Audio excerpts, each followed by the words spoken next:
Hello students, very good morning everyone. So in our today's module, we'll be studying about the classification of plants. Now in our previous modules, we have discussed about the 5 kingdom classification that includes Monera, Protista, fungi, Plantae and Animalia. Now in this module, we'll be discussing about the Plantae kingdom in detail. So you have to see here in this diagrammatic representation that you can see, students, that talking about plants, it is differentiated into 2 main categories. The first one you can see here, the one which do not have differentiated body parts, right? Now, these body parts can be stem, leaf, or can be root as well. Fine? So these differentiated or these part of the plant, they can be stem, leaves and root. So the one which is do not have differentiated body parts, the example becomes Thallophyta. Fine? And there are some plants which have differentiated body parts. So talking about this case, they do not have differentiated body parts, which means that plant do not differentiated properly into stem, leaves and root, right? But talking about the second one that we have here is that they have differentiated body parts. It means they are differentiated into stem, leaf and root, right? These are the further division, students. Now, talking about these plants that are having differentiated body parts, they are further categorized into 2 main types. You all can see here. The first one we have is without vascular tissue and the second one we have is with vascular tissue. Now, may I know what is the meaning of vascular tissue? Yes, I think you all know, bache. Vascular tissue means the one which helps in the conduction of water, right? Because we know that plant needs water. So the conduction of water is being performed by these vascular systems. Like we have some vascular tissues, like we have xylem, we have phloem, right? This thing we have already discussed in our previous chapter, that xylem helps in the conduction of water. And talking about phloem, then it helps in the conduction of food. Right, students? I hope this thing is clear to each one of you. Now, without vascular tissue, the division is Bryophyta, right? The Bryophyta is the example. And talking about the one with it, which is having vascular tissue. Fine, it means they help in the conduction of water and food. So, they are further categorized into 2 main types. The first one you all can see here, that do not produce seeds. Fine. The one that does not produce seeds, they are also known as cryptogams. Remember this thing, students, cryptogams, this is very, very important term that you need to memorize. Cryptogams and phanerogams. We are having 2 categories, right? Now what happens? When talking about cryptogams, so these are the plants that do not produce seeds in them. Fine. They do not produce seeds.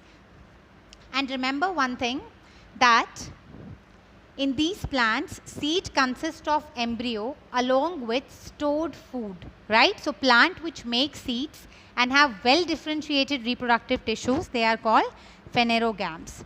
Fine, they are called phanerogams, the one which produces seeds. Fine, but talking about cryptogamy, bache, so like we have Thallophyta, Bryophyta, Pteridophyta, that do not have external flower or seeds and they have naked embryos. Fine, it means they are having hidden reproductive organs. Fine, because their reproductive organs are inconspicuous. So that is a naked embryo. You can see it. Fine, the embryo is naked in case of cryptogams. But talking about phanerogams, they produces the seeds. This is the basic difference. Okay, remember this thing, that phanerogams produces seeds, but talking about cryptogams, they do not produces seeds.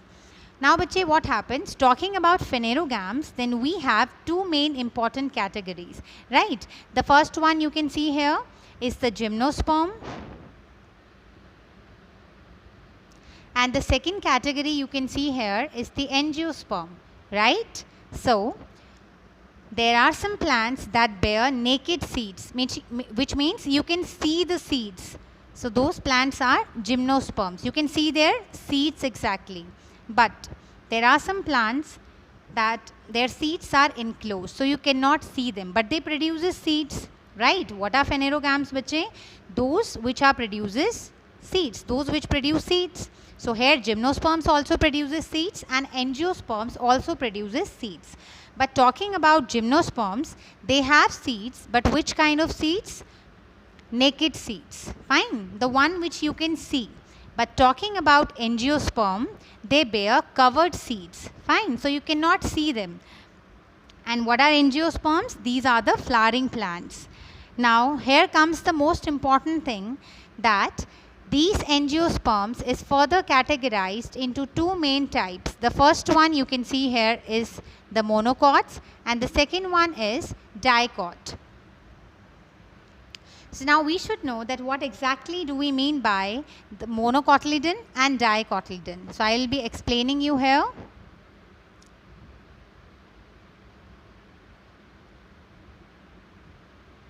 See students,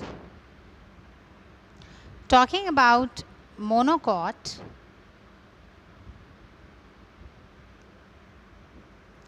then here mono means single, right? So they contain how many cotyledon? One cotyledon. They contain one cotyledon, right? And their leaves have, this becomes the second point, their leaves have parallel venation, fine, their leaves have parallel venation. What is the meaning of parallel venation now? See students, we are having two type of venations in leaf. What is venation? The arrangement of veins in the leaves. For example, you might have seen the structure of leaf. It is somewhat like this, right?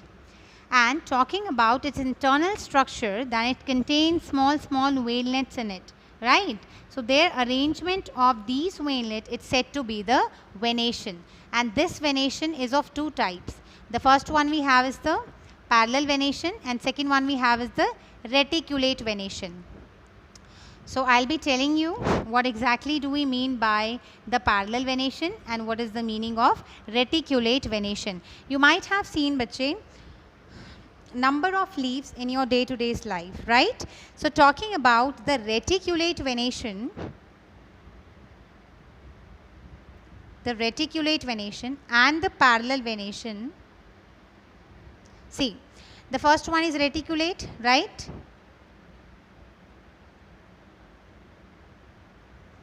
So reticulate venation is something like this.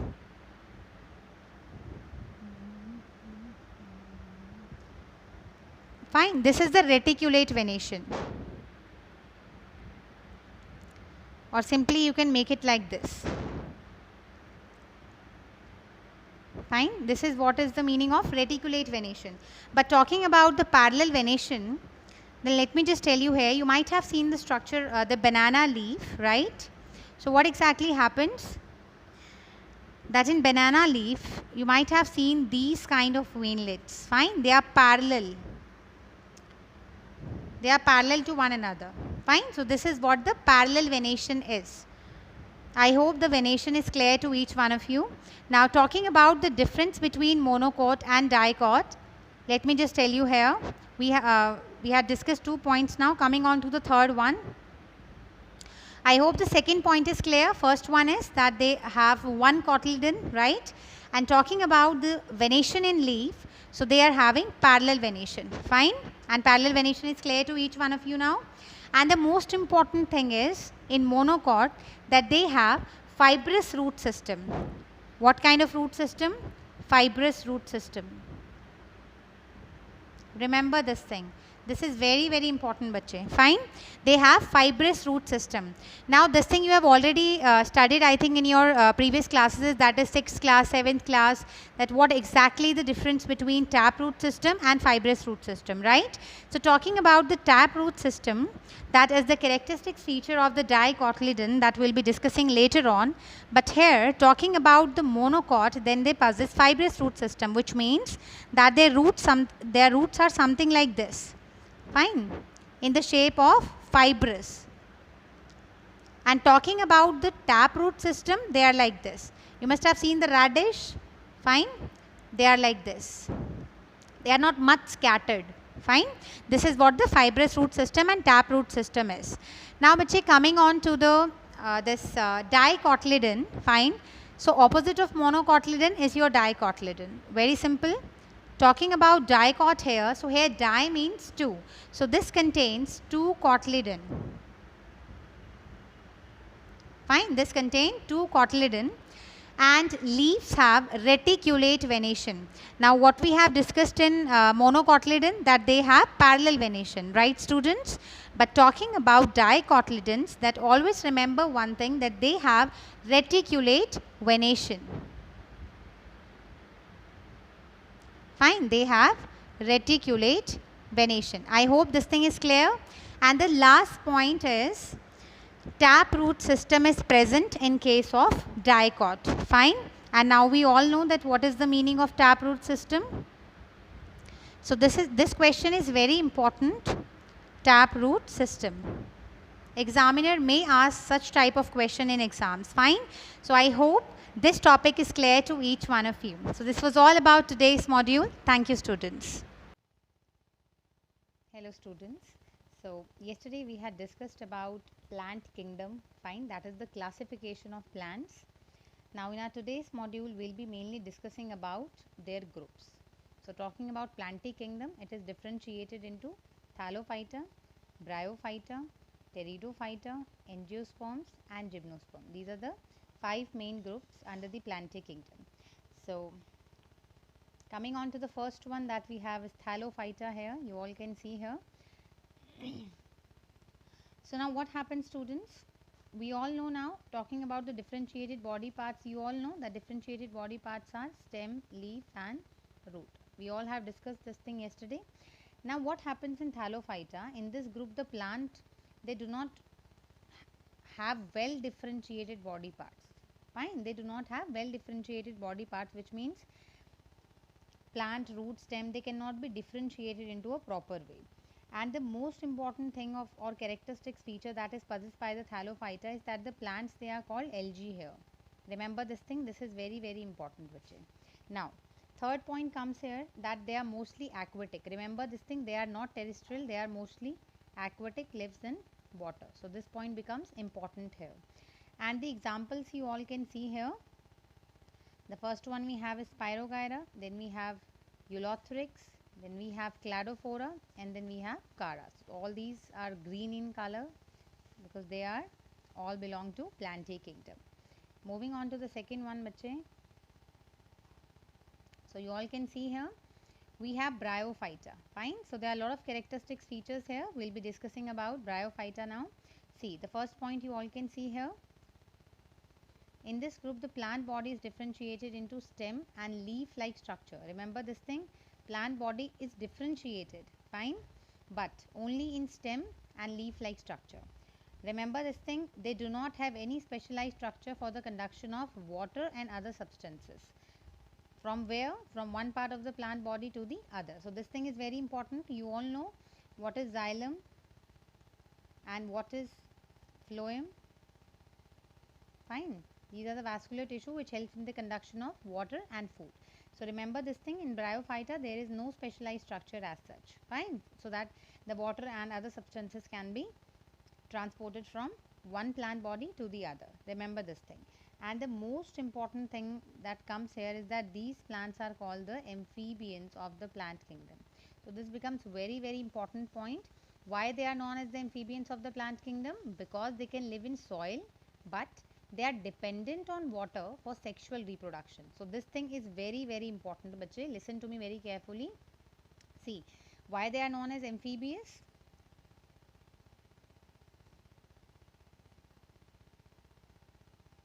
Why they are known as amphibians? Because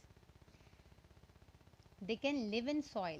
Obviously soil is terrestrial, but they are dependent on water that is aquatic for the sexual reproduction, right? I hope this thing is clear, bache. Remember this thing, in bryophyte vascular system is absent. So they do not have vascular tissue for conduction of water and food, that I have already explained you. Okay. Now what happens? They lack real root, stem, leaves, and they do not bear flowers. Remember this thing, they do not bear flowers.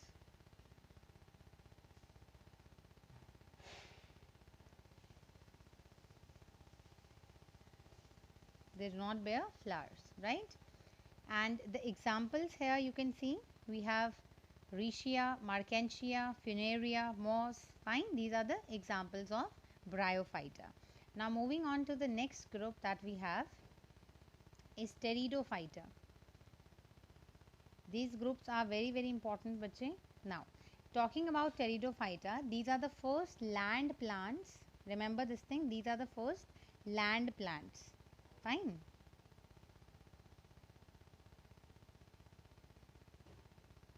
These are the first land plants. They are having vascular tissue. So this thing is very important here, as plant body is differentiated into root, stems and leaf. So we can say that they have vascular tissue for conduction of water and other substances from one part of the plant body to the other. So this point becomes very important here. Mark 2 stars here. Now bache, next thing that comes here in Pteridophyta is that, see, up now they have specialized tissue for the conduction of food and water. It means they have well developed vascular system. That is, what are the vascular tissue? I have already explained you, xylem and phloem. So these are the vascular tissue that gonna help in the conduction of water and food. Fine, that is why they are known as vascular cryptogams. Remember this thing, bache, they do not bear flower and they do not produce seeds. So this thing becomes very important here. Do not produce seeds. Fine. And the examples you all can see here, we have Marsilia, ferns. They are some of the pteridophytes. You can see here very beautiful structure. Fine, of the fern. These are the ferns. These are the real ferns. And see, look here, this one is the Marsilia. Look how beautiful it is, right? So these were the planty groups. Fine. So we had discussed about, acha, one thing more bache, we had already discussed about cryptogams and phanerogams. Fine.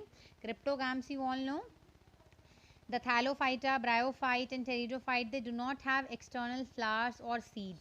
Fine. So they have naked embryos. That is why they are known as cryptogamies, means the one who is having hidden reproductive organs. Fine. But talking about phanerogams bache, so talking about phanerogams, these plants, they make seeds and have well differentiated reproductive structures. Fine. So phanerogams. Now which is further divided into two groups that we have already discussed in our classification. So this was all about today's module, students.